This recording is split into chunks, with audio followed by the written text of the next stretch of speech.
Hello and welcome to the Bath Studio School. My name is Anna Menemy and I am here today with Jess Gay, a senior community and events fundraiser from Julian House, a local homeless charity. Welcome, Jess. Hello. Could you please tell us about your background and how you became involved with Julian House? Yeah, sure. So for a long time I was actually in marketing. So I used to work for a food and drink B2B company and did the social media for them. And I'd always done charity work on the side, so that was something I was really passionate about. And then slowly as I worked my way up in marketing, I kind of realised that charity was more of my focus. And I've lived in Bath for quite a long time, and homelessness has always been an issue that I've been passionate about, wanting to solve a problem. So something came up at Julian House and it was the perfect opportunity, so I went for it. Oh. Could you please tell us more about what Julian House does? Yeah, of course. So Julian House is a southwest-based charity. A lot of people think it's just based in Bath, but we cover Bristol, Cornwall, Exeter, Basingstoke, so it's quite a big charity now. We're mainly known for helping people who are suffering from homeless. So we do have a hostel in Bath, and we have lots of supported accommodation to help people kind of come off the streets and get into find more sustainable independent ways of living. But the charity also does helps a wider range of people, and that includes women, children and men escaping domestic abuse. It also includes adults suffering from or having learning difficulties, and we also help people who are leaving prison, so trying to rehabilitate them back into society. I noticed on your website that you don't take under 18s in Bath, so where do they go? Do they know how to access your charity? I see. So you mean like into our hostel? Yeah, so actually in Devon we do have something called Night Stop, and that specifically works for younger children who are sleeping on the streets. And basically they move in with a host family, so a family hosts them to live with them. But in Bath, yeah, we do normally only work with adults or over 18-year-olds. I think there are some other facilities available in Bristol, but at the moment we don't have the facilities for that. Could you please tell us why or how people become homeless? Yeah, it's a really complicated issue, really. There's a multitude of reasons, and normally it's not just one. So it could be a family breakdown. It could be something to do with addiction, drugs, alcohol, gambling. It could be a family member who's had that, and that impacts their son or daughter, or vice versa. It could be a loss of job, loss of employment. Obviously in Bath especially, the housing market is really intense. There's not that much affordable housing around, so as soon as you lost that job, you can't afford to pay rent and you're out on the streets. It could be prison leavers, we've had people coming from the army, from such like an establishment, to come out into normal society. It can be really hard to adjust, and they find themselves on the street. So it's normally a big multitude of reasons, not just one. I noticed you talked about drug addiction. How do you support and protect other people in the hostel if there is someone on drugs or struggling with drugs? Yeah, so it can be really difficult. In our hostel, we have a no alcohol or drugs policy, so you can't bring either of those in, so nobody is using it within our hostel. But obviously we do have clients who do use it on the streets, and it is extremely difficult. With those particular individuals, we run certain kind of counselling schemes as such to try and get them off, so rehabilitation program. We also have separate accommodation for people who are still using drugs, and run a dry house. So basically they kind of get them on like methadone or something else to take them off the serious drugs, and then that slowly weans them off until they're able to go into the dry house, so they're no longer addicted. So we always work very closely with them to try and help them with their addiction and help them get off it. That's really great. What can members of the community do to support Julian House? Loads, really. I think because homelessness is such a prevalent issue, you see it every day on the streets, it's just about raising awareness. I think there's a huge issue with homeless people in that they're extremely isolated. People walk past them, they don't give them eye contact, and as someone who lives on the streets like regularly, that can be extremely demoralizing. It can cause severe kind of mental problems. So just having that awareness, I think that kind of compassion as a member of society to think about maybe their background, what they've gone through. In terms of what actions they can do, there's a fantastic app called StreetLink, and if they see somebody on the streets, they can write down where they saw them on this app, and that information immediately comes to Julian House. So our outreach team then goes out to find that person and bring them into our service. In terms of supporting the charity, there's again loads of options.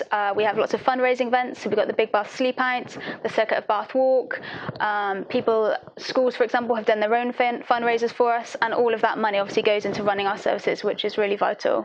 That's really good. Is it a rewarding job?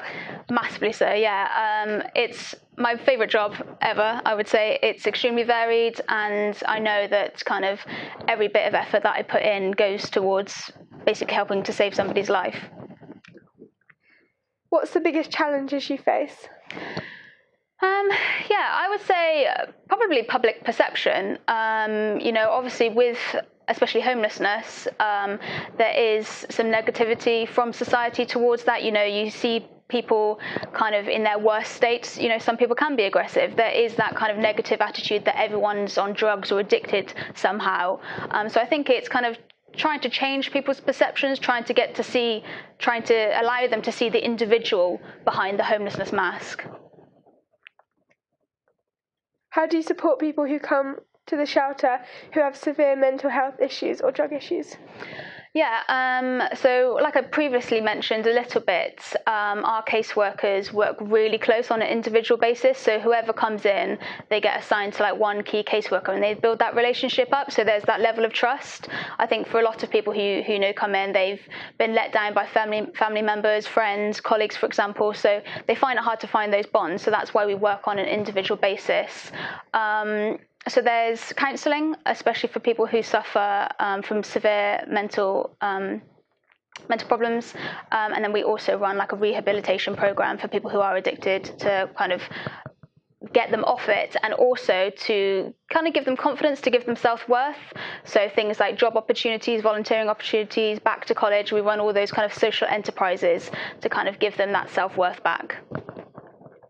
What are the biggest risks for the homeless and all staff involved? All staff? Yeah. Biggest risk for homeless people? I would say, although it sounds horrific, death.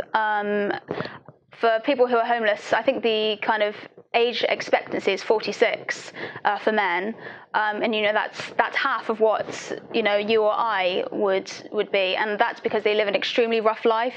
They're from constantly pounding the streets. They get things like trench foot. They're exposed to diseases, illnesses. They don't have the immune system that you or I do because they don't have the nutrition. They live in an extremely dirty environment. In terms of staff, sometimes, I guess they can be exposed to dangerous situations. They are out with extremely vulnerable people. Sometimes they can be very aggressive. And so we have had some of those instances. They're very rare, but all our staff are obviously trained to kind of deal with that. And you've got to remember that these people are at their extreme lowest. They are kind of vulnerable, and they will kind of hit out to anyone who's trying to help them. But, yeah. You mentioned death. How do you support the people in the shelter who perhaps know someone who has died on the streets? Of course, that is extremely tough because the homeless community is very tight. You do kind of form bonds with people. It's like your classmates or your best friends kind of out there. We run counselling services, and obviously our key workers work one-to-one with each individual person. So they've kind of got like a friendship. Obviously, it's more professional, but that friendship kind of bond. I guess it's just that support that you would offer, a colleague, friend, or whatever, again. But yeah, it is tough. It's like losing a family member, I suppose. If someone is homeless due to maybe a family member dying, or they might not have anybody else, how would you support other people going to their funeral or something like that? Is there a funeral for these people?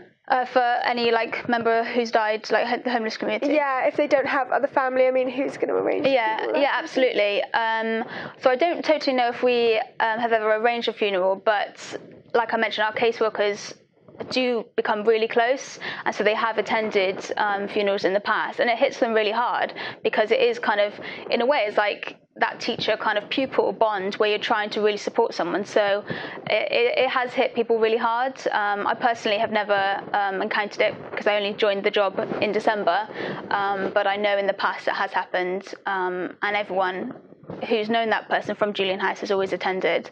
There was we have had family members who've then organised kind of fundraising events for us afterwards because they've seen the kind of support that we do.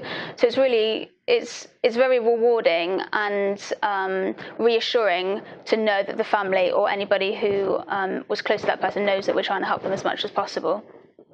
Are there ways people can get in touch with Julian House to volunteer or get advice? Yes, absolutely. I mean, we're always looking for volunteers. I think we have about 350 volunteers at Julian House, and they are absolutely vital. They help in our hostel, cooking meals for anybody who comes in. They help in our supported accommodation. They help at our events and fundraising. So all the volunteer opportunities are listed on our website. For 16 plus, there's only opportunities really in our charity shop, but for obviously 18 plus, there's more opportunities because of like the vulnerability of our clients and the sensitivity. So that's all on our website, and all our contact details are there too. That's the end of all my questions. Is there anything else you would like to tell us about Julian House?